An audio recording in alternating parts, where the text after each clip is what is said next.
Hello, my name is Alan, and I would like to share with you one of my life experience. An experience with the unknown and the inexplicable experience, all right? Now, what happened was when I was in my second year in uni, I took a bike ride to visit my auntie in Sungai Siput. That's from Penang to Sungai Siput. So it was one early morning, and I was riding all the way from Penang. And when I reached Bukit Perapit, it was a very fine morning, and then it was a good ride along the way. And when I reached Bukit Perapit, I heard a rumbling noise coming from behind, and I turned around. What happened was, it was a red sports car that was coming from behind. Wow, this was a wonderful sports car. So what happened was, he came, overtook me. Then I said, gee, this guy is very brave. Along the winding road up the slope, he overtook me. What I did was, at that time, I was so, with all the hot blood in me, I said, gee, no way he can beat me. Because why? It's a winding road. So I ride in the center. And I overtook him. Wow, what a feeling. I won. And this guy in the sports car was not so happy. What happened was, he came again and he overtook me again.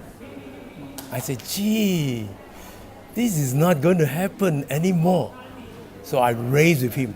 We went up the slope, and what happened was, at that very moment, he made a sharp right turn, and I followed suit. But unfortunately, at that very moment, my bike skidded. For no reasons, I tried to let go. I tried to brake, and the bike skidded. And I brake again, it skidded. Then the bike went from the center road right to the edge of the slope of the hill. I told myself, uh-oh, what's going to happen this time? It's going to be dangerous if I fall over the slope. What happened was, I looked down the road and said, oh my God, it's all because of the strewn pebbles, those little rocks on the road. Before I can finish talking, the bike already went off the road and into the air. And I looked down. I said, gee, it's all rocks below. It was a ravine. I said, oh no, this will be the end of me. Then I remember one thing.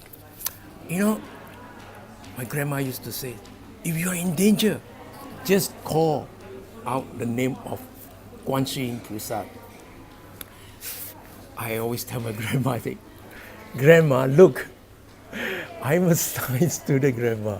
Because when I was young, my grandma always tell me stories about the power of Guan Yin Bodhisattva. You know, Guan Yin Bodhisattva, it says, if you call her name, she will come and assist you.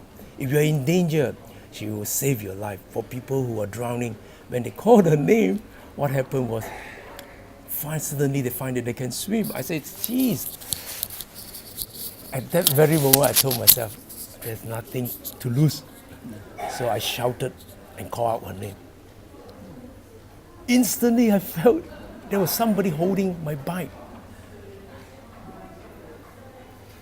And then the bike went down slowly like a feather in the air. It just went down gently and landed in between two big rocks. I said, gee, there's no impact, you know. Then what happened was, it landed at a small little creek, and the water went into the exhaust pipe. And I turned around and looked up. I said, gee, how am I going to go up? It's such a steep slope. And then, before I can finish saying that, further down the stream, I heard a rustling noise. I told myself, I said, oh, this will be the end of me. It's from the frying pan into the fire. It must be the wild boar that's coming after me. And before long, all the bushes, the lang, you know, it parted. And then it was a man in dark skin, wearing a short, all right, with a machete, holding a machete, making his way along the creek towards me. He never leave his head, and he just walk all the way along the creek and then come to the back of my motorbike and start pushing me. I said, gee, what is this? It's so strange, you know. Normally when you fell down or somewhere, you are in a danger, people come and say, hey, are you okay? You fell into this spot, you know. But he just assumed that I'll be all right, you know. So what happened was, he just started pushing. So what I do, I got down from my motorbike, you know. And when I got down from my motorbike, I just hold the handle and direct towards the slope. And you know what happened? It was so strange, the motorbike just moved smoothly up the slope. I was, gee, it's very strange. I turned around trying to look at the man behind me. I tried to say thank you and, you know, show my gratefulness, you know. But he never for once lifted his head to look at me. But he said one very local words. He says, you manya umlo. Semua orang jatuh sini patah tangan, kereta semua rosak. You manya umlo. He just kept on saying that for a few times. But he never for one moment looked at me. And the bike ran smoothly up the slope without retreating even for once. I cannot explain that. So what happened is, when we reached the top of the slope, right, I turned around again. I want to say thank you to him.